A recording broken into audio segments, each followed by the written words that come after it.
اعوذ باللہ من الشیطان اللعین الرجیم، بسم اللہ الرحمن الرحیم۔ اب یہاں عزیزان محترم آخر میں آپ کی خدمت میں اعمال عرفہ سے متعلق اور علماء کی اور بالخصوص عرفاء کی رائے کو بیان کرتا ہوں۔ سب سے پہلے مرحوم سید ابن طاؤس اس بارے میں کیا فرماتے ہیں اپنی کتاب اقبال الاعمال میں۔ سید ابن طاؤس کہتے ہیں اعلم ان یوم عرفہ من افضل ایام اعیاد العباد، جان لو کہ عرفہ کا دن بندگان خدا کے لیے عیدوں میں افضل ترین عید جو ہے وہ شامل ہے۔ وَإِن لَمْ يَظْهَرْ اسْمُهُ بِأَنَّهُ يَوْمُ عِيدٍ، اگرچہ ہماری کتابوں میں عرفہ کے نام کو عید کے نام پر ظاہر نہیں کیا گیا اور اسے عید کے طور پر شمار نہیں کیا جاتا ہے، لیکن یہ عید کا ایک دن ہے اور صرف معمولی دن نہیں ہے بلکہ افضل ایام اعیاد العباد کے بندوں کے لیے افضل ترین عید کا دن ہے۔ کیوں؟ کیونکہ اس میں بنیادی فلسفہ یہ ہے کہ جس دن انسان کے گناہوں سے بخشش ہو جائے وہ سب سے افضل ترین دن ہوتا ہے انسان کے لیے عید کا۔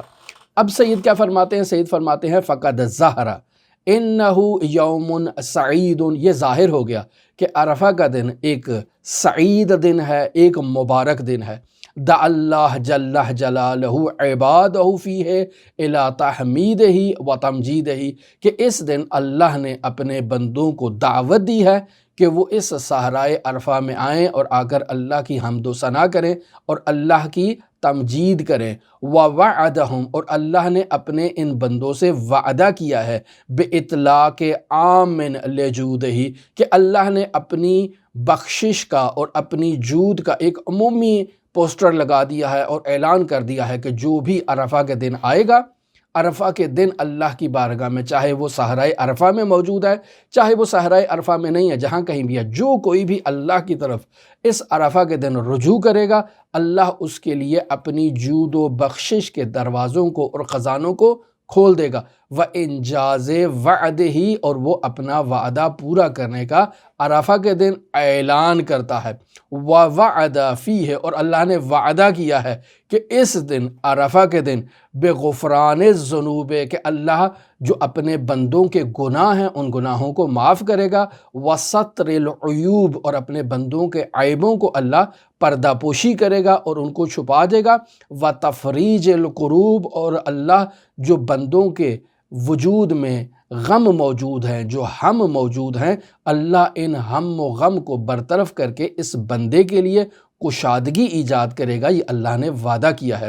وَأَذْنَ الْمُقْبِلَ عَلَيْهِ وَالْمُعْرِضِ عَنْهُ فِي الطَّلَبِ عَنْهُ مِنْهُ، یہاں اللہ نے اس دن یہ وعدہ کیا ہے کہ خواہ کوئی اللہ کی طرف رغبت کے ساتھ رجوع کرے یا اللہ سے روگردانی کرے، جو بھی اللہ سے طلب کرے گا، اللہ اس دن جو ہے وہ اس کو یہ اجازت دیتا ہے کہ اللہ نے اسے جو ہے وہ اس کی اس طلب کو اپنی بارگاہ میں ایکسیپٹ کیا ہے اور قبول کیا ہے۔ اب مرحوم علامہ مجلسی رحمۃ اللہ علیہ اپنی کتاب زاد المعاد صفحہ نمبر 170 پر کیا بیان کرتے ہیں؟ وَأَمَّا يَوْمُ عَرَفَةٍ مِّنْ أَعْيَادِ الْعَظِيمَةِ، عرفہ کا دن ایک عظیم عید کا دن ہے۔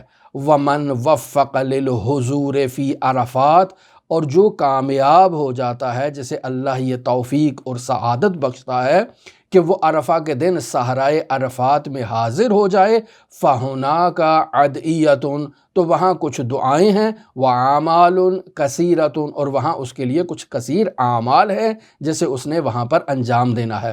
وَأَفْضَلُ الْأَعْمَالِ، اور سب سے افضل اعمال اس عرفہ کا دن کیا ہے؟ فی هذا اليوم، کیا ہے؟ هو الدعاء، وہ دعا کرنا ہے۔ پس روزہ رکھنا دعا سے زیادہ افضل نہیں ہے، اگر ان کا تقابل ہو جائے تو دعا افضل ہے، روزہ افضل نہیں ہے۔ جمال العارفین مرزا جواد آغا ملکیہ تبریزی اپنی کتاب المراقبات صفحہ نمبر 360 پر کیا بیان کرتے ہیں؟ الاولیٰ للزائر العارف ان یغتسل للزیارت ولیوم العرفہ، ایک زائر کے لیے، کون سے زائر؟ جو اللہ کا عارف ہے، اس زائر کے لیے بہتر کیا ہے کہ ان یغتسل، وہ غسل کرے۔ کون سا غسل کرے؟ غسل زیارت کرے اور غسل وقوف عرفہ کو انجام دے، یہ اس کے لیے افضل ہے۔ وَيَبْتَدِئ بِهَا بِحَيْثُ يَتِمُّهَا إِلَى الزَّوَالِ، اب وہ اس زیارت کا آغاز کرے گا ایک ایسے انداز میں کہ زوال سے پہلے پہلے اس کی زیارت ابا عبداللہ علیہ السلام جو ہے وہ کمپلیٹ ہو جائے۔ فَيَشْرَعَ مِنْ حِينِ الزَّوَالِ إِلَى مُقَدِّمَاتِ الصَّلَاةِ وَالدُّعَاءِ، اور پھر وہ شروع کرے گا زوال کے آغاز سے لے کر مقدمات کو انجام دینا شروع کرے گا، وہ مقدمات جو اس کی نماز کے لیے اور دعا کے لیے جو ہیں وہ ضروری ہیں، اور ان مقدمات کو انجام دے کر وہ اللہ کی بارگاہ میں حاضر ہوگا۔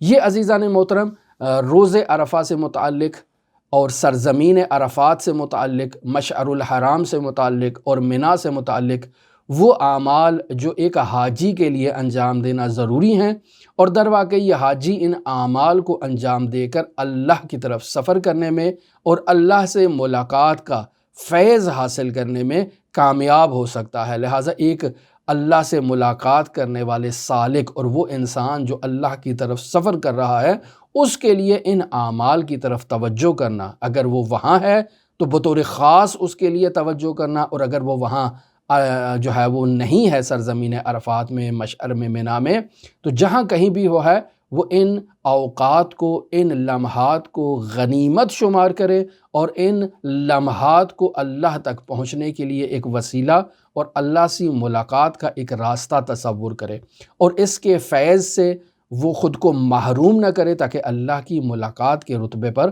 فائز ہو سکے۔ دعا گو ہے خداوند متعال ان نورانی معارف کو سمجھنے اور ان پر عمل کرنے کی توفیق عطا فرمائے۔ دعا گو ہے خداوند متعال منجی عالم بشریت حضرت صاحب العصر، صاحب الامر، صاحب الزمان کے ظہور میں تعجیل فرمائے، اور ہمیں حضرت کے اصحاب و اعوان و انصار کی فہرست میں شمار فرمائے۔